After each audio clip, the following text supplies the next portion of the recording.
अस्सलाम वालेकुम, नमस्कार, सत श्री अकाल एंड गुड इवनिंग। मैं हूं आरजू कासमी और आप देख रहे हैं पॉइंट ऑफ व्यू। हमें जी ज्वाइन किया है इंडिया से आज सीनियर जर्नलिस्ट आशीष सिंह जी ने, और हम आशीष से बात करेंगे और समझने की कोशिश करेंगे कि जो 20 साल गुजर गए 9/11 के, और उसके बाद का अफगानिस्तान और उसके बाद बाकी दुनिया में क्या चेंजेस हमने देखे, और अभी रिसेंटली जो अफगानिस्तान में जिस तरह से गवर्नमेंट बनाई जा रही है, जिस तरह के लोगों के नाम आ रहे हैं जो मोस्टली जो है उनको कहा गया है कि वो टेररिस्ट हैं, उस लिस्ट के अंदर उनके नाम है, तो कैसे वो इन सब चीजों को देखते हैं। थैंक यू सो मच कि आपने ज्वाइन किया आशीष। क्या आप अभी कुछ लोग लिखना शुरू करेंगे कि मैं आपके नाम की प्रोनाउंसिएशन ठीक नहीं कर रही, तो मुझे पहले ही टोक दिया क्योंकि आई नो अभी लोग शुरू करेंगे ये आपने क्या बोला था, ऐसे नहीं ऐसे बोलते हैं। तो पहले तो मुझे अपने नाम की ठीक प्रोनाउंसिएशन मुझे सिखा दें, उसके बाद आगे बढ़ते हैं हम। इट्स आशीष। इस आशीष, ओके फाइन। ये मेरा ख्याल है मैं 10 शोज करने के बाद आज पूछ रही हूँ, 10 शोज में गलत नाम लेती रही हूँ। नाम में जर्नलिस्ट लोगों के नाम में कम और काम में ज्यादा कुछ रखा होता है। एग्जैक्टली, और आप उन जर्नलिस्ट में से हैं जो वाकई में जिनसे कुछ सीखना चाहिए। और मैं हमेशा जो मेरे यहाँ पे पाकिस्तान में भी जो मेरे फ्रेंड्स हैं उनसे मैं यही कहती हूँ कि आपके साथ जब भी शो किया किसी चैनल पे तो बहुत अच्छा लगा है, और बहुत आप बड़ी मतलब तैयारी के साथ होते हैं, और उस वक्त लगता है कि हाँ हर चीज पढ़कर हर चीज का पता है। जबकि हमारे यहाँ से हम बहुत सारे, हम लोग मेरे समेत, हम चैनल्स पे ऐसे ही चले जाते हैं और फिर कहते हैं यार ये किधर फंस गई, ये क्या क्वेश्चन कर दिया। तो आई फील के आपसे जरूर हमें बहुत कुछ सीखने को मिलेगा। तो क्या समझते हैं आप कि अब सिचुएशन क्या है, और ये 20 साल जो गुजरे वो किस तरह से, मतलब अमेरिका हमें एक तरह से फेल ही नजर आता है। Ardu, we all commenting to your comments, we all learn from each other every time. Now, answering your question, देखिए 20 साल ये काफी ज्यादा I would say experimental type गए हैं, और मुझे ऐसा लगता है कि पिछले 20 साल से ज्यादा फोकस अगर हम आज के करंट स्टेटस पे देखें तो वो है अगले 20 महीने। मुझे कुछ हफ्तों से लगातार एक क्वेश्चन दिमाग में आ रहा है। मैं इस पे इनफैक्ट सोच रहा था कि ट्विटर पे एक पोल भी करना चाहिए, वो ये कि अब अगर अमेरिका पे कोई बड़ा 9/11 टाइप टेरर अटैक होता है तो अमेरिका क्या करेगा। 20 साल पहले तो उसके बाद एक्सक्यूज था, ओसामा बिन लादेन था, अब तो अमेरिका खुद ही बाहर चला गया। पूरे वर्ल्ड के लिए ये काफी एक बड़ा क्वेश्चन है, क्योंकि जरूरी नहीं है कि वो कोई अमेरिकन बिल्डिंग या फिर कोई अमेरिकन आइकॉनिक लोकेशन हो, और या कोई इंस्टीट्यूट हो या फिर कोई वीआईपी हो। ये वर्ल्ड में कहीं भी हो सकता है। और तालिबान का जो सक्सेस है, मैं तालिबान 2.0 लोग बोलते हैं रिफाइंड वर्जन है, मैं कहता हूँ रिसर्जेंट वर्जन। यानी कि वो जो पहले जो कुछ वो थे उससे कई गुना बेहतर होके आए हैं। अब वो बेहतरी अगर उन्होंने टेररिज्म के पॉइंट ऑफ व्यू इस्तेमाल की तो फिर पूरे वर्ल्ड के सामने एक नया चैलेंज है। पिछले 20 सालों में हमने काफी कुछ देखा है बदलते हुए। पूरे वर्ल्ड में 9/11 ने सिक्योरिटी सिनेरियो पूरा चेंज कर दिया, और इसके साथ ही जियोपॉलिटिक्स हर जगह पे अपने अपने डोमेन के हिसाब से, अपने अपने नेबर्स के हिसाब से काफी ज्यादा चेंज हुई। पाकिस्तान को उसको बहुत ज्यादा बेनिफिट मिला, स्पेसिफिकली पाकिस्तानी आर्मी और आईएसआई की जो असिस्टेंस जब चाहिए थी यूएस को। But at the same time जो गवर्नमेंट्स हैं, चाहे पाकिस्तान की इमरान खान गवर्नमेंट हो या फिर उससे पहले वाली गवर्नमेंट हो या फिर उससे पहले वाली गवर्नमेंट हो, ये गवर्नमेंट्स ने इसका फायदा नहीं उठा पाए। अगर वो शायद बेहतर तरीके से स्टेप्स लेते, प्रिएम्प्टिव स्टेप्स लेते, तो फिर पाकिस्तान, मुझे ऐसा लगता है कि एक अपॉर्चुनिटी थी जो पाकिस्तानी आवाम ने और गवर्नमेंट ने मिस कर दी। इमेजिन कीजिए एक सिचुएशन जब ओसामा बिन लादेन को अगर समझिए कि परवेज मुशर्रफ बोल रहा हूँ, परवेज मुशर्रफ के अलावा बाकी जितने भी कोई भी आपके प्राइम मिनिस्टर हो, चाहे वो भुट्टो हो, शरीफ हो, इमरान खान हो, उनमें से कोई भी अगर उस समय प्राइम मिनिस्टर हो और वो यूएस को या फिर वर्ल्ड को अनाउंस कर दे कि हमने ओसामा बिन लादेन को पकड़ लिया, आप इमेजिन कीजिए world point of view Pakistan का कितना ज्यादा इमेज मेकओवर हो जाता। और then Pakistan could have been on a very fantastic, I would say, trajectory, economic और social point of view specifically. वो एक मुझे लगता है कि पाकिस्तान ने एक अपॉर्चुनिटी मिस की, और further it went further down the drain, क्योंकि वो आर्मी और आईएसआई को और ज्यादा, आई वुड से, from military and tactical and strategic point of view बहुत ज्यादा वैल्यू और financial support and all those things मिलने लगे। बट वर्ल्ड में उसका पूरा इम्पैक्ट रहा 9/11 का। हर जगह हमने देखा होगा कि चाहे वो एयरपोर्ट सिक्योरिटी हो या फिर एक बिल्डिंग की सिक्योरिटी हो, काफी कुछ चेंज हो गया। I am not referring to residential society building, but कोई एक इंस्टीट्यूशनल बिल्डिंग, वो आपने भी देखा होगा 9/11 के पहले और उसके बाद लगातार लोगों की लाइफ पे इम्पैक्ट करता रहा। सो 9/11 ने पूरा जियोपॉलिटिक्स चेंज किया स्ट्रैटेजिक और टैक्टिकल लेवल पर मुझे ऐसा लगता है कि पाकिस्तान ने एक अपॉर्चुनिटी बहुत बड़ी मिस कर दी। स्पेसिफिकली गवर्नमेंट्स ने, कोई भी गवर्नमेंट, कोई स्पेसिफिक गवर्नमेंट की बात नहीं करता है, जो भी 20 साल में आपकी गवर्नमेंट्स होगी, वो एक अपॉर्चुनिटी बहुत बड़ी मिस कर दी।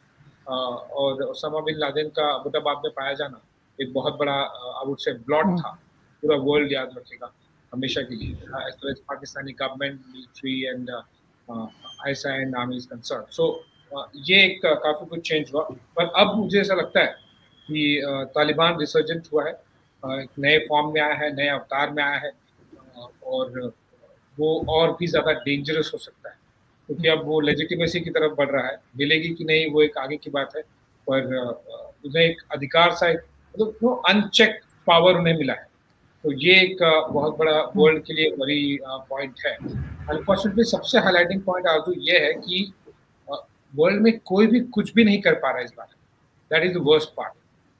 कभी भी ऐसा जनरली सिचुएशन हमने देखा नहीं है कि कोई एक ग्रुप हो या फिर एक कोई आइडियोलॉजी हो, अगर वो अनचेक पावर ले रहा है विद वायलेंस, तो उसे वर्ल्ड या वर्ल्ड के कोई इंस्टीट्यूशन उसे कुछ रोक नहीं पा रहे हैं। This case we have witnessed, no one, no institution, no country in the world, चाहे बड़ी हो, छोटी हो, मीडियम हो, वो कुछ नहीं कर पा रहे हैं as far as Taliban is concern. So वही coming back to the main thing, मुझे लगता है कि पिछले 20 साल से ज्यादा वरी ये होनी चाहिए कि अगले 20 महीने में क्या होने वाला है, और वो केवल अमेरिका के लिए नहीं, केवल पाकिस्तान और केवल इंडिया के लिए नहीं, पूरे वर्ल्ड के लिए एक बहुत बड़ी अलार्मिंग सिचुएशन है।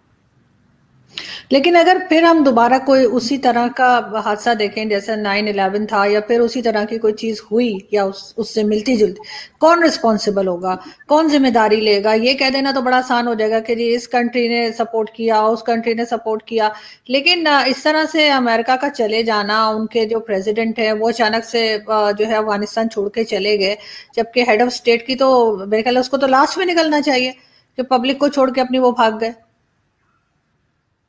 देखिए, ये तो मल्टीपल लेयर्स होता है आपको, ये तो हर कंट्री में लीडरशिप की और इंडिविजुअल क्वालिटीज होती है। प्रेसिडेंट छोड़ के चले गए, देखिए वाइस प्रेसिडेंट अभी तक लड़ रहे हैं, अब्दुल्ला साले, तो वो तो एक आई वुड से it's a very internal matter of Afghanistan, और मुझे लगता है कि ये एक बहुत बड़ा आई वुड से अलार्मिंग सिचुएशन या फिर हाईलाइटिंग और मोमेंट डिफाइनिंग मोमेंट होगा। ये नहीं होगा क्योंकि जिस तरह से अब्दुल्ला साले लड़ रहे हैं और उनके पंजशीर में जो हम देख रहे हैं कि काफी ज्यादा रेजिस्टेंस मिल रहा है, रेजिस्टेंस फोर्स, तो वो काबिल तारीफ है। मतलब जब पूरा वर्ल्ड हाथ छोड़ चुका आपका और एक प्रोविंस आपका एक पूरी तरह से कंट्री को बचाने के लिए लगा, सक्सेसफुल हो पाएंगे नहीं हो पाएंगे वो आगे की बात है, लेकिन ये काफी काबिल तारीफ बात है। जहां तक आपने बात पूछी कि कौन रिस्पॉन्सिबल होगा, मुझे लगता है कि वर्ल्ड ये क्वेश्चन पूछेगा ही नहीं यार उस समय पे। अगर ऐसा कुछ 9/11 जैसा होता है ना, जब भी हो, कल हो या फिर 5 साल बाद हो, आप देखिएगा क्वेश्चन कुछ दूसरा होगा। क्वेश्चन ये होगा कि कौन रिएक्ट करेगा। जब 9/11 हुआ तो यूएस ने रिएक्ट किया, उसने, यूएस रिस्पॉन्सिबल नहीं था, रिस्पॉन्सिबल कौन होगा ये वर्ल्ड कभी आंसर करने की कोशिश ही नहीं करेगा। आप और मैं पूछते रहेंगे कि अगस्त और सितंबर 2021 में जो हुआ था उसके लिए रिस्पॉन्सिबल कौन है, जिस वजह से so and so date, so and so year पे अब ये बड़ा अटैक हो गया है या फिर ये बड़ा इम्पैक्ट हो गया वर्ल्ड को। ये आंसर आपको मिलेंगे नहीं कभी, क्योंकि वर्ल्ड इस क्वेश्चन से मुंह छुपाता फिरेगा। What I mean by world are the world leaders and the world powers and the international institutions, क्योंकि ये सबकी फेलियर है, कलेक्टिव फेलियर है जो आज हम देख रहे हैं अफगानिस्तान में। तो उस समय वो कोई आंसर करेगा नहीं। बट इंटरेस्टिंगली आपको, मुझे और बाकी लोगों को, सबको ये देखना होगा कि रिएक्ट कौन करेगा। क्या केवल वही कंट्री रिएक्ट करेगी जिसने जिस पर अटैक होगा, या फिर जो विक्टिम बनेगा तालिबान 2.0 का, obviously I mean other than Afghanistan. तो वो एक बड़ा क्वेश्चन होगा कि रिएक्ट करेगा, अगर रिएक्ट करेगा वो कंट्री, तो फिर और कौन कौन उसके साथ में होगा, कौन एक्टिव सपोर्ट करेगा, कौन पैसिव सपोर्ट करेगा। पर थीमेटिक तौर पर देखें तो मुझे नहीं लगता कि अब तालिबान से वापस कोई, at least in recent future, sorry immediate future, looking at the recent history of Afghanistan and Taliban, कोई अब हिम्मत कर पाएगा जब यूएस और बड़े बड़े फोर्सेस कुछ खास नहीं कर पाए, उन्हें 20 साल का समय मिला, वापस चले गए. Yes, blame game would go on. Americans will tell you something, Indians will tell you something, Pakistanis will have different point of views. वो तो चलता रहेगा. It's a different of opinion कि Americans आपको हमेशा बोलेंगे अफगानिस्तान लड़े नहीं. कुछ लोग बोलेंगे वो प्रेसिडेंट भाग गया, पर कुछ लोग बोलेंगे वाइस प्रेसिडेंट तो था. और भी बहुत सारे लोग थे जिन्होंने जाने गंवाई. बहुत सारे लोग थे जिन्होंने वो 2 दिन पहले आपने फोटो देखा होगा अफगानिस्तानी वुमेन को जो बंदूक तान के एक तानिबाली बंदा था. वो मेरे लिए तो ऐसा लगा कि जो चाइनीज तिएननमेन स्क्वायर है वो अफगानिस्तान का तालिबान का वो तिएननमेन स्क्वायर मोमेंट था. उठ नहीं पाया, बहुत बड़ा नहीं बन पाया. It's a different case. But ये बातें तो चलती रहेंगी, ओपिनियन चलता रहेगा. बट मेरे लिए बहुत इंटरेस्टिंग होगा देखने के लिए. और ये मैं इनफैक्ट आपके शो के जरिए जो मेरे पिछले 2-3 हफ्ते से मेरे दिमाग में चल रहा है, और आज एनिवर्सरी है 20th एनिवर्सरी 9/11 की, तो मैं चाहता हूँ कि लोग आपके शो के लिंक के कमेंट्स में ये रिप्लाई जरूर करें कि क्या होगा आगे. 9/11 टाइप ज्यादा हो सकता है, इंटेंसिटी कम हो सकती है, पर उसके बाद अमेरिका क्या करेगा, उसके बाद वर्ल्ड क्या करेगा अगर तालिबान ने कुछ ऐसा ही किया, कम या ज्यादा इंटेंसिटी वाला. ये एक बहुत बड़ा क्वेश्चन है. और स्पेसिफिकली आपका आंसर देते हुए मुझे लगता है कि कौन ब्लेम लेगा, मुझे लगता है कि कौन रिएक्ट करेगा, और कौन कौन उसके साथ होगा और कौन कौन नहीं होगा, ये बड़ा क्वेश्चन. एक चीज मुझे बड़ी 1-2 दिन से न्यूज चल रही थी यहाँ पर, और उसमें कहा गया कि जी तालिबान ने डोनेशंस के लिए अपील की है. डोनेशंस के लिए उन्होंने सबको कहा है, पूरी दुनिया को, और वो लोन लेना नहीं चाहते क्योंकि वो शरिया लॉ ला रहे हैं और उसमें जो है वो इंटरेस्ट देना पड़ता है, सूद होता है. तो सूद क्योंकि हराम है. तो मैंने कहा वैसे इनका दिमाग बहुत चलता है, सोच रहे हैं कि डोनेशन ले तो वापस भी नहीं करना पड़ेगा और वरना पाकिस्तान की तरफ फंस जाएंगे, इधर से भी पकड़ लिया उधर से भी पकड़ लिया. तो एक तो ये कि ये बगैर पैसों के कैसे चलेंगे, और दूसरी सबसे जो मुझे फनी बात ये लगी कि अमेरिका को भी उन्होंने कहा है कि डोनेशन, यानी जिनको मार के अपनी कंट्री से बाहर निकाला है उनसे ही कह रहे हैं कि अब हमें पैसे दो. तो आप किस तरह देखते हैं इस चीज को कि ये कैसे चलेंगे बगैर फंडिंग के, और कौन इन्हें फंडिंग करने के लिए तैयार होगा, या हो पाएगा इनसे, ये चला सकेंगे गवर्नमेंट को या कंट्री को? सॉरी अर्जुन, ये तालिबान के लिए भी बहुत बड़ा मोमेंट है और एक बहुत बड़ी अपॉर्चुनिटी भी है. क्योंकि लोग बातें कर रहे हैं, वो खुद भी क्लेम कर रहे हैं कि हम पहले वाले तालिबान नहीं है, हम बदल गए हैं, विमेन को सारे राइट्स हैं. अभी थोड़ी देर पहले स्टेटमेंट आया कि क्रिकेट भी खेल सकती हैं महिलाएं, पर वो शरिया लॉ के हिसाब से और बाकी जो तालिबानी रूल्स हैं उसके हिसाब से. माय पॉइंट इज सिंपल कि अगर तालिबान इस मोमेंट को अगले 6 महीने, साल भर, 1.5 साल, 2 साल अगर निकाल लेता है अच्छे से, without doing anything major horribly wrong, जो अभी वो कर रहे हैं, हॉरिबली रॉन्ग नहीं तो थोड़ी बहुत गलती और थोड़ी बहुत I would say lack of democracy, वो तो हमें बहुत सारे कंट्रीज में देखने मिलती है, वो वर्ल्ड हजम कर जाएगा. It will be easy for the world to accept it and digest it. But उनके लिए ये ज्यादा बड़ी अपॉर्चुनिटी है. आपने जो स्पेसिफिकली पूछा कि लोन लेना, देखिए मुझे लगता नहीं कोई इंटरनेशनल ऑर्गेनाइजेशन लोन देगा भी उन्हें, बिकॉज रिकग्निशन नहीं है ना. That's the main criteria. अगर आपको इंटरनेशनल बॉडी, चाहे वो IMF हो या फिर UN की कोई बॉडी हो, आपको जैसे वर्ल्ड बैंक हो, आपको किसी से भी लोन लेना तो आपको रिकग्निशन चाहिए. अब रिकग्निशन नहीं है तो they know they are not, basically वो जो लोन का फॉर्म होता है ना, वो भरने के लिए भी एलिजिबल नहीं है.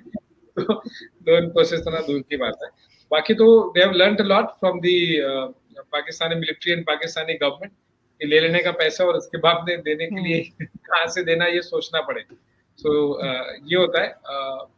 ये तालिबानी गवर्नमेंट को, सॉरी तालिबानी लोगों को अपनी गवर्नमेंट बनाने के लिए पैसे की जरूरत पड़ेगी, तो सस्टेनेंस एक बहुत बड़ा इशू होगा. और ये चीज मैं आपके शो में या फिर मैं बाकी जगहों पर भी बोलता रहा हूँ पिछले 3 महीनों से. देखिए, ये प्रोविंस पर झंडा गाड़ दिया तालिबान ने, यहाँ कब्जा कर, ये इजी है. Capturing an area is always easy, चाहे आप टैक्टिकल डोमेन में देखिए, स्ट्रेटेजिकल डोमेन में देखिए, लेकिन उस एरिया को सस्टेन करना इज अ बिगर टास्क. और अब तालिबान को ये बिगर टास्क फेस करना पड़ रहा है. ये कैप्चर कर लिया होगा आपने, पर अब सस्टेन करना मुश्किल है. ये जो हैप्पीनेस है ना तालिबान को, जो 20 साल बाद मिली है, इस हैप्पीनेस में आराम से 3-6 महीने निकल जाएंगे, लेकिन उसके बाद सस्टेनेंस मुश्किल है. और यहीं पर एक वर्ल्ड के लिए बड़ा ऑब्जर्वेशन आएगा. आप मुझे आज का डेट और ये शो नोट कर लीजिएगा. देखिए, कुछ महीनों बाद बड़ी बड़ी सरकारें जो होंगी ना, बड़े बड़े वर्ल्ड लीडर्स होंगे, बड़े बड़े जो इंटरनेशनल प्लेयर्स होंगे, चाहे वो डिफेंस इंडस्ट्री के हो या फिर पॉलिटिकल डोमेन से हो, तालिबान को अपने अपने डोमेन में अपने अपने तरीके से यूज करने का कोशिश करेंगे। उसकी झलक दिखनी शुरू हो गई है। जैसे कि पाकिस्तान से कुछ इंडिकेशन मिल रहे हैं, चाइनीज से कुछ इंडिकेशन मिल रहे हैं, बहुत सारी दूसरी कंट्रीज है वहां से इंडिकेशन मिल रहे हैं। तो तालिबान को लोग अपने हिसाब से यूज करेंगे और वो फिर गलत रास्ते पे जाने के चांसेस ज्यादा है, क्योंकि उनके पास पैसे नहीं। अब सस्टेनेंस के लिए जो पहले ऑफर कर दे तो उसकी कंडीशन मान ली जाएगी। अब वो चाइना करेगा या इंडिया करेगा या यूएस करेगा, जिस रास्ते जो करेगा उस रास्ते पे तालिबान चलने के लिए तैयार होगा।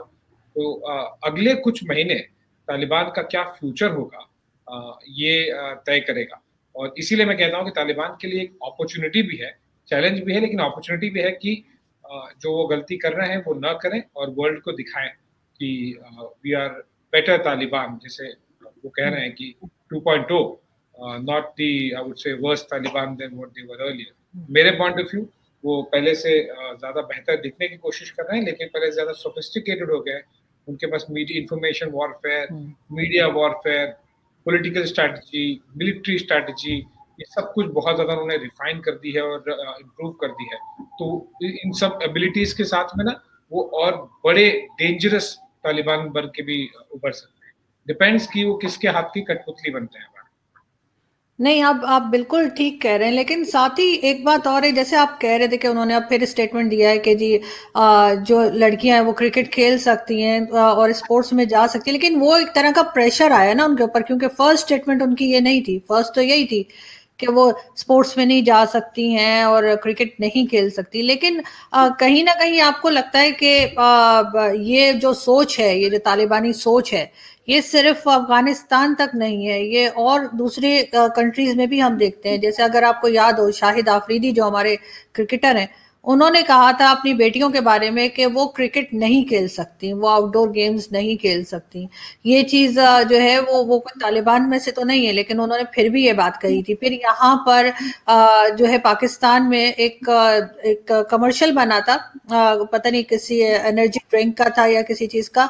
तो उसमें एक बच्ची थी, मेरे ख्याल है 13-14 ईयर्स की होगी या 12 ईयर्स की, ऐसे कुछ। तो उसको रेस में हिस्सा लेते दिखाया था कि कोई ओलंपिक की रेस है उसमें। तो वो कमर्शियल बंद करना पड़ गया 2-3 दिन के अंदर, क्योंकि यहाँ से औरिया मकबूल जान और अंसर अब्बासी जैसे जो हमारे बड़े फनाटिक किस्म के जर्नलिस्ट और मीडिया पर्सन बैठे हैं, उन्होंने शोर मचा दिया कि जी बच्ची को भागते हुए कैसे दिखा रहे हैं। तो कई लोगों ने कहा कि वो सिर्फ घर से भाग सकती हैं, स्पोर्ट्स में नहीं भाग सकती। तो वो इस तरह की भी चीजें चल रही थी यहाँ पे।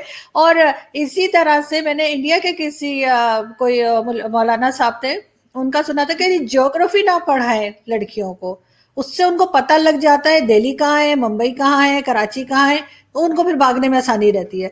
तो ये जो अजीब अजीब सी बातें करते हैं, आपको लगता नहीं कि तालिबानी माइंडसेट जो है वो सिर्फ अफगानिस्तान तक नहीं रह गया है बल्कि हर जगह फैल गया? देखिए, तालिबान का वापस आना ना आरजू, ये बहुत सारे जो फ्रिंज एलिमेंट है ना, बहुत सारी कंट्रीज में उनका मन बढ़ाएगा। इंडिया में भी हमें कुछ छोटी मोटी घटनाएं देखने को मिली है। ये अच्छी बात है कि यहाँ पर जो ऐसा, जैसे आपने वो मौलाना जी का कुछ एग्जांपल दिया, जो ये ज्योग्राफी मत पढ़ाओ, दिल्ली मुंबई पता चल जाएगा, कराची इस्लामाबाद पता चल जाएगा तो जल्दी भाग जाएगी। वो बोल सकते हैं, ऐसा होता नहीं है। लेकिन अनफॉर्चुनेटली पाकिस्तान में जैसे कि शाहिद अफरीदी आइकन है, वो ब्रांड एम्बेसडर भी या किसी some type of ambassador, he was of the Kashmir Premier League, right. तो वो जो क्रिकेट लीग के एम्बेसडर बन रहे हैं, उनके वन ऑफ द फेसेस बन रहे हैं। आई रिमेंबर लास्ट शो में ही आपके साथ डिस्कशन में मैंने कहा था कि वो अपने बच्चियों को नहीं खेलने दे रहे हैं, फिर बाकी आप कैसे उनको, वो अवाम, आपकी सोसाइटी, आपकी गवर्नमेंट, आपकी मीडिया कैसे एक्सेप्ट कर सकती है इस तरह के ब्रांड एम्बेसडर। कमेंट करना एक बात होता है, लेकिन उसे एग्जीक्यूट करना दूसरी बात होता है। ये तालिबान के आने से बहुत सारे कंट्रीज में जहाँ पे जैसी अपॉर्चुनिटी होगी, इस तरह के लोगों का मन जरूर बढ़ेगा, जो फ्रिंज एलिमेंट जिसे मैं कहता हूँ। अब उस कंट्री की सोसाइटी कितनी स्ट्रांग है, गवर्नमेंट कितनी स्ट्रांग है, डेमोक्रेटिक वैल्यूज कितने स्ट्रांग है, लीगल इंस्टीट्यूशंस कितने स्ट्रांग है, मीडिया कितनी स्ट्रांग है, इन सब पर निर्भर करेगा कि वो इस तरह के फ्रिंज एलिमेंट्स को डिबेट में शाम को, जैसे इंडिया में आपने जो बोला मौलाना जी वाला एग्जाम्पल, आई एम श्योर वो गवर्नमेंट और कोर्ट और तक तो पहुंची नहीं होगी। हमारे एक शो में ही प्राइम टाइम में उनकी धज्जियां उड़ा दी गई होंगी, ठीक है, वो तो वहीं पर खत्म हो जाएगा। लेकिन पाकिस्तान जैसे कंट्रीज में इस तरह के फ्रिंज एलिमेंट बहुत ज्यादा है, and they are part of mainstream. Unfortunately, a lot of them are icons and the celebrities, तो वहां पर उस तरह के तालिबानी सोच को स्प्रेड होने में ज्यादा समय लगेगा नहीं। ये that is a cause of worry for Pakistani Awam, and obviously अगर वो पाकिस्तान में ज्यादा स्प्रेड होगा तो जाहिर सी बात है कि इंडिया को भी वरी होना पड़ेगा, बिकॉज अल्टीमेटली नेबर्स तो हैं ही, और उसके इम्पैक्ट तो होगी। भले ही बगल का घर जब जलता है तो आंच तो हमारे घर में भी आएगी, तो वरी तो होगा ही। पर ओवरऑल अगर आप देखेंगे सब जगह पर तालिबानी जो सोच है, it's not just a group, it's not just a set of people, it's an ideology, it's a thought process which will find its way like a liquid in any other society or country जहां पर भी इस तरह के fringe element होंगे। पर ये specifically क्योंकि पाकिस्तान बहुत एक फिजिकली ज्योग्राफिकली भी अगर आप देखें तो नेबरहुड है, तो सबसे पहले और सबसे ज्यादा इम्पैक्ट आपकी सोसाइटी पर मुझे लगता है कि होगा, और बहुत तेजी से होगा। In the current circumstances I don't think your government or your military or ISI is in a position, क्योंकि एलिगेशन लगते रहे और प्रूफ भी सामने आते रहे कि वही हैंड इन ग्लव्स थे तालिबान के साथ में। अगर तालिबान की अगर आप कोई देखिए तो पाकिस्तानी तालिबान करके भी एक विंग है और बहुत एक्टिव है, सो वहां पर बहुत ज्यादा इम्पैक्ट पड़ेगा, जल्दी पड़ेगा और ज्यादा पड़ेगा। लेकिन एक चीज और भी हमने देखी है यहाँ पे, जैसे अभी लोग यहाँ पे हैं परेशान थोड़ा सा, स्पेशली लेडीज, क्योंकि हमारे जो एजुकेशन मिनिस्टर हैं उन्होंने कहा, शफकत महमूद साहब ने, कि जी इस्लामाबाद यानी जो कैपिटल है जहाँ पे मैं मौजूद हूँ, कि यहाँ पे टीचर्स जीन्स नहीं पहन सकती, टाइट्स नहीं पहन सकती, ये बात की गई। फिर पंजाब टेक्स्ट बुक में अभी रिसेंटली मलाला यूसुफजई की पिक्चर प्रिंट की गई थी नेशनल हीरोज के साथ, तो वो कहा गया कि जी वो तालिबान को ऑब्जेक्शन था, वो बुक्स हटा दी गई, वो पिक्चर अब आई एम श्योर कि वो रिमूव कर दी गई होगी। तो इसका मतलब है तालिबान अभी भी वही है जो वो पहले थे, और वो सोच यहाँ पर भी है। वरना एक कहना चाहिए एक तरह से कैपिटल है इस्लामाबाद, ये नहीं कि हम किसी छोटे गांव की बात कर रहे हैं, छोटे टाउन की बात कर रहे हैं। यहाँ पे टीचर्स को कहा जा रहा है कि वो जीन्स ना पहने, इनकी मर्जी के ड्रेसिंग करें। लेकिन ये चीज आपको नहीं लगता कि ये अभी की नहीं है, ये लास्ट 20 ईयर्स में नहीं हुआ है, ये पिछले 40 साल जो ज़ियाउल हक के टाइम से, बल्कि शायद भुट्टो के टाइम से, बहुत लोग कहते हैं कि जब वो अहमदियास को नॉन मुस्लिम डिक्लेयर कर दिया था, तब से चली आ रही है। और ये सिर्फ इस चीज को हमने बढ़ते हुए ही देखा है, कंट्रोल होते हुए नहीं देखा। देखिए, इस तरह की माइंडसेट तो हमेशा से थी आरजू, और आगे भी रहेगी। आप हम कितनी भी सोसाइटी डेवलप हो जाए, जैसे कि हम ग्लोबलाइजेशन देखते हैं ना इंटरनेशनली, कि जितना वर्ल्ड ग्लोबल हो रहा था उतना ही लोकल भी हो गया। It's a simultaneous two way process that is happening. तो ग्लोबल वर्ल्ड में जैसे लोकलाइज हो जाते हैं लोग, वैसे ही जब जितना आप मॉडर्न हो रहे हैं उतना ही रूट्स की तरफ भी जा रहे हैं। तो ये एक इशू है, it's a fine balancing issue, और हर कंट्री और हर सोसाइटी उस पर, और हर रिलीजन पॉइंट ऑफ व्यू भी हिंदूज में अलग तरीके से देखा जाता है, क्रिश्चियंस में अलग तरीके से, इस्लाम में अलग तरीके से देखा जाता है। ये तो हर कंट्री के आप उससे और हर सोसाइटी के अपने अपने पॉइंट ऑफ व्यूज होंगे, लेकिन कितना उसका इम्पैक्ट पड़ जाता है। जैसे कि मैंने आपको एग्जांपल दिया, इससे पहले आप बोल रहे थे, आपके एजुकेशन मिनिस्टर ने कहा और ये हो गया। इंडिया में ऐसे होता नहीं है, कहते हैं लोग, पर ऐसा हो नहीं पाता है। मैं कह रहा हूँ ना कि उसको फॉर एग्जाम्पल अगर किसी यूनिवर्सिटी में इस तरह का कह दिया गया तो उन्हें मीडिया में तो उस दिन बवाल हो जाता है, वो हमारे लिए प्राइम टाइम डिबेट हो जाता है, एक बड़ा डिस्कशन शुरू हो जाता है, उसमें मुहिम चली जाती है, ऑनलाइन पे बहुत सारे आपको ट्रैक्शन दिखने मिल जाते हैं। तो यहाँ पर भी कहा जाता है 99% इंडिया में तो मुझे इस तरह की चीजें एग्जीक्यूट होते हुए दिखाई नहीं देती है। आउट ऑफ 100 जो भी इस तरह के फ्रिंज एलिमेंट्स और फ्रिंज माइंड्स इस तरह की बातें करते हैं। लेकिन अनफॉर्चुनेटली पाकिस्तान में आपने जैसे कहा कि एजुकेशन मिनिस्टर को लगता है तो हो जाएगा, तो फिर कौन रोक लेगा उसे? अब उसके बाद में तो खाली प्राइम मिनिस्टर हो सकते हैं या फिर आर्मी और आईएसआर हो सकती है, तो वहां हो जाएगा एग्जीक्यूट। ये वरिंग इशू होगा सोसाइटी के लिए। तो इस तरह के तालिबान के कमबैक से आई वुड से इस तरह के फ्रिंज एलिमेंट्स को बहुत ज्यादा ताकत मिली है, बहुत ज्यादा आई वुड से साइकोलॉजिकल सपोर्ट मिला है उन लोगों को अपनी बातें कहने की, और ज्यादा उन्हें लगता है कि लेजिटिमेसी मिली है। बाकी ये इश्यूज जो आप बोल रहे हैं ये थी, है और आगे भी रहेंगी। बिल्कुल ठीक, लेकिन ऐसे रहना नहीं चाहिए। और मेरे ख्याल है पाकिस्तान को थोड़ा सा जो है वो अब प्रोग्रेसिव कंट्रीज की तरह बिहेव करना चाहिए। लास्ट में मैं यही पूछना चाहूंगी कि आपको क्या लगता है कि तालिबान पाकिस्तान के अंडर रहेंगे या पाकिस्तान तालिबान के अंडर रहने वाला है? पाकिस्तान और तालिबान दोनों चाइना के अंडर रहने वाले वो कैसे चाइना के साथ? हो रहा है आजू, आप देखिए हो रहा है। Which was the first country that indicated, the first major I would say country, Taliban ने जब काबुल कैप्चर किया तो मेजर कंट्री पहले बीजिंग से ही स्टेटमेंट आया ना कि उन्होंने इंडिकेट किया सबसे पहले। तो जाहिर सी बात है, और आप ऑलरेडी इतनी ज्यादा लोन में डेट में है चाइनीज के, तो चाइनीज जो कह रहे हैं आप by and large directly and directly आपकी गवर्नमेंट और आपकी कंपनी बहुत ज्यादा वो फॉलो कर रहे हैं। तो इसीलिए तालिबान और पाकिस्तान दोनों ही चाइना के अंडर में रहेंगे और जैसा वो कहते रहेंगे। और याद है आपको सेकंड या थर्ड क्वेश्चन पे हमने डिस्कशन किया था कि अगले कुछ महीने डिसाइड करेंगे कि तालिबान किसके इशारों पे नाचेगा। और सबसे पहला म्यूजिक तो बीजिंग से ही आया था जिसमें तालिबान नाचना शुरू कर दिया।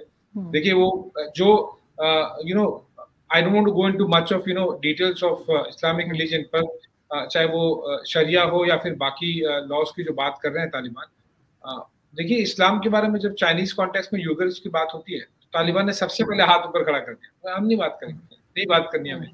तो वो ये रिलीजन का तो केवल एक बहाना होता है जहां से पैसे मिलेंगे, जो आप बोल रहे हैं कि वो लोन मांग रहे हैं, चाइनीज तो लोन फटाफट दे देते हैं, है ना। तो फिर डोनेशन मांग रहे हैं, वो लोन नहीं मांग रहे, दे वांट डोनेशन, और वो मिल भी गई है उनको, चाइना से भी गई है, पाकिस्तान से भी गई है। अब एग्जैक्टली तो यही देखिए आपने ये बात से प्रूव किया कि कहां से किसके इशारों पे वो नाचेंगे। और पाकिस्तान और Talibanese in different context will remain under Chinese pressure. उसमें जियोपॉलिटिक्स और बाकी इंटरनेशनल पॉलिटिक्स के जो एस्पेक्ट्स भी हैं। Chinese would always love to give more I would say platform to Taliban. जितना तालिबान वाइब्रेंट रहेगा उतना वर्ल्ड को याद आएगा कि यूएस का फेलियर था। So Chinese would love it. They would love it at any cost. So yeah, that's exactly what they're doing. इसलिए मैंने कहा कि सबसे पहले अगर इंडिकेशन मेजर पावर्स के पॉइंट ऑफ व्यू आया था तो वो बीजिंग से आया था, चाइनीज आया था तालिबान को लेजिटिमेसी इंडिकेट करने वाला। और आगे भी वो इसी तरह से रहेंगे। वो सब डील फिक्स हो जाती है, काबुल टेक ओवर से पहले ही वो डील फिक्स हो गई और आगे इसीलिए फटाक से उन्हें पैसे भी मिल गए, सपोर्ट भी मिल गया चाइनीज की तरफ से, चाहे वो पॉलिटिकल सपोर्ट हो, डिप्लोमेटिक सपोर्ट हो, वो सब कुछ मिल गया। और अब फाइनेंशियल सपोर्ट भी आप बता रहे हैं कि उन्हें मिल रहा है, तो वो डोनेशन मिल गए। और इसीलिए तालिबान वही करेगा जो चाइनीज, जहां से पैसे मिलता है ना वहां पे उसके खिलाफ जनरली जर्नलिस्ट छोड़ के और कोई जाता नहीं है। जर्नलिस्ट चाइना पैसे के हिसाब से नहीं क्यों क्वेश्चन करते हैं, बट तालिबान तो would always go ahead with what Chinese are saying. So and Pakistan has already been doing, so they both would. China ने आई थिंक मेडिसिन दी है, और चाइना ने सर्दियों के लिए कुछ विंटर के लिए इस्तेमाल की चीजें दी है, वैक्सीन दी है, और अनाज वगैरह इसी तरह की चीजें यहाँ से गई है। चाइना की एक बड़ी गंदी आदत है, चाइना कैश नहीं देता। वो हम लोग भी मांगते हैं तो हमें भी सामान पकड़ा देता है जो चाहिए। तो वो चाइना जो है ना वो फंड उस तरह से नहीं करता जैसे अमेरिका करता है या कोई दूसरी कंट्री करती है। तो इसलिए मेरा ख्याल है इनको कैश अभी नहीं मिला है, इनको सिर्फ सामान। अच्छा, श्रीलंका की केस स्टडी देखिए, अभी पिछले 2 महीने में उनकी फाइनेंशियल स्ट्रक्चर देखिए आप, that economy is crumbling down very badly. आप पिछले 2-3 हफ्ते में देखिए श्रीलंका की इकोनॉमी बहुत ज्यादा खराब हो गई है। और वो लोन वाला और जो आप बोल रहे हैं कि तालिबानी मांग रहे हैं डोनेशन, तो डिफरेंस लोन और डोनेशन वाला है। लोन देखिए आप चाइनीज से मांगिए, आपको देखिए फटाफट देंगे, फुल कैश एकदम सब तरह से मिलेगा पूरे वर्ल्ड को बांट। डोनेशन में वो सामान, हाँ बिल्कुल। लेकिन एक चीज और भी हमने सुनी थी लास्ट में, अगेन में लास्ट में, कि पाकिस्तान से कहा गया कि करेंसी, पाकिस्तान की करेंसी वहां पे इस्तेमाल हो सकती है। और हमारे जो फाइनेंस मिनिस्टर हैं उन्होंने कहा जी हम टीम भी भेज देंगे अपनी इकोनॉमी की जो इकोनॉमिस्ट हैं। मतलब हमारा खुद का तो बहुत अच्छा चल रहा है ना, सभी मतलब मस्त किस्म का, जो बोलते हैं ना मस्त किस्म का चल रहा है, तो इसलिए हमने सोचा हम उनको भी डबो दें। तो वो यहाँ से ये ऑफर भी की गई है, शायद आपको ना मालूम हो सकता है पता हो, कि हमारे जो फाइनेंस मिनिस्टर है हाँ उन्होंने कहा कि हम यहाँ से टीम भी भेजेंगे। और करेंसी तो आपको लगता है एक करेंसी हो सकती है? नहीं, करेंसी तो ऑब्वियसली हो सकती है, वो कोई बड़ी बात नहीं हो। तो गवर्नमेंट्स के बीच वाली बात होती है। तालिबान को अभी तक गवर्नमेंट की लेजिटिमेसी मिली नहीं है। जैसे इंडिया और नेपाल में करेंसी चलती है, और ऐसे बहुत सारे कंट्रीज के बीच में करेंसीज चलती है। अगर नेबरिंग हो और कोई मेजर इश्यूज ना हो तो वो होता है। पर the issue here is this thing, कि ये लेजिटिमेसी का एक इंडिकेशन होता है। आप अगर अपनी currency is like a representation और symbol of your integrity, countries sovereignty, आप उसको लेजिटिमेसी के तौर पर आप एक्सटेंड कर रहे हैं कि उन्हें मिलेगी। वो आप लेजिटिमेसी दे रहे हैं। तो इसीलिए there is a purpose and reason why country की जो करेंसी होती है, जैसे आपके यहाँ, if I am not wrong, क्योंकि मैं पाकिस्तान आया नहीं कभी तो मैंने पाकिस्तानी नोट नहीं देखा, but if I am not wrong I am sure Jinnah ji की तस्वीर होगी उस पे, राइट? जी बिल्कुल है। हाँ, और हमारे यहाँ महात्मा गांधी की तस्वीर होती है, और एटलीस्ट कुछ नोट्स में तो होती है, बाकी अलग अलग एस्पेक्ट्स होते हैं। सो बहुत सारे मोस्टली कंट्रीज में उनके जो फादर ऑफ द नेशन होते हैं या फिर आइकन्स होते हैं, तो आप उसको एक्सटेंड कर रहे हैं, उसकी इंटीग्रिटी, उसकी सॉवरेनिटी, तो आप एक तरह से लेजिटिमेसी दे रहे हैं। बेसिकली यहाँ पे इस्लामाबाद पैसे भेज देना, हम वहां से यही सेम करेंसी फॉरवर्ड कर देंगे आगे। So it's a kind of support, that's what I was saying, you know, कि सपोर्ट तो मिलेगा ही, और ये मिलता रहा है। मिलिट्री सपोर्ट मिल गया है तो फिर ये तो फाइनेंशियल सपोर्ट तो कोई बड़ी बात है नहीं। Military is a domain of support that generally comes little later from country A to country B और group A to group B. पर पाकिस्तान के सपोर्ट तो पॉइंट ऑफ व्यू तो पहले ही मिल गया था, मिलिट्री सपोर्ट। तो करेंसी ऑफर करना कौन सी बड़ी बात है? आपने जो स्पेसिफिक चीजें पूछा, ये तो ऑब्वियसली लाफेबल चीज है। मतलब यू नो, आईएमएफ की टीम जब आती है, वर्ल्ड बैंक की टीम आती है, एफएटीएफ की टीम्स आती है, तो फिर वो सारे इकोनॉमिस्ट जो है ना आपके, वो सब कहीं अंदर दुम दबा के भाग जाते हैं। उन्हें ना फिर ये सब कैलकुलेशन, इंटरेस्ट और कैसे पाकिस्तान को बाहर निकालना है, वो समझ में नहीं आता है। पर जब तालिबान से डील करने बात होती है, तो हाँ भाई हमारी टीम चली जाएगी, आपकी इकोनॉमी बना देगी, अपनी तो संभल नहीं रही, दूसरे की चले ऐसे ही है। वो मैं बताऊं आशीष, वो ऐसे ही है जैसे हमारे यहाँ ना, मतलब मैं वैसे ही बता रही थी लास्ट वीक के, जैसे अगर हमें अमेरिकन या किसी ब्रिटिशियर से बात करनी पड़ जाए ना, तो हम लोग बड़े सोच समझ के बात करते हैं ना, कि सारे टेंसेस ठीक हो इंग्लिश के, कुछ गलत ना हो जाए। और जब कोई यूरोपियन कंट्री का कोई होता है, उनकी खुद की इंग्लिश हमारी जैसी होती है, तो हम बेफिक्र होकर बोलते हैं, क्योंकि उसको भी समझ नहीं आनी, हमें भी कुछ पता नहीं लगना कि कहाँ गलत हो गया। तो वो इसी तरीके से हम अपनी टीम भेज रहे हैं कि तालिबान को भी पता नहीं लगेगा कि क्या हुआ है। यहाँ पे मैं बहुत शुक्रिया अदा करना चाहूंगी कि आपने ज्वाइन किया, thank you so much. I hope कि हम दोबारा मिलेंगे, और आप पाकिस्तान भी आइए, इस्लामाबाद आइए, हम आपको करेंसी भी दिखाएंगे और यहाँ के बड़ी जबरदस्त जगह है वो भी घुमाएंगे। और बिल्कुल हमारे हर करेंसी नोट के ऊपर मिस्टर जिन्ना की पिक्चर है, और उसके लिए हम लोग खून खराबी तक कर देते हैं वो जमा करने के चक्कर में। हमारे यहाँ आपको पता है क्या क्या करप्शन होती रहती है हर लेवल पे। तो वो पापा जॉन्स पिज्जा जैसे ही तो नहीं बन गए ना हमारे। तो बहुत शुक्रिया आप आइए, और आई होप कि यहाँ के आपको बहुत अच्छा लगेगा। और जाहिर है कि जो कल्चर है या जो रहने का तरीका है लोगों का, वो तकरीबन एक ही जैसा है। तो I hope you will enjoy it. Thank you. Thank you once again for inviting me, and आपके सारे व्यूअर्स को मेरी तरफ से thank you so much again. नमस्ते। Thank you.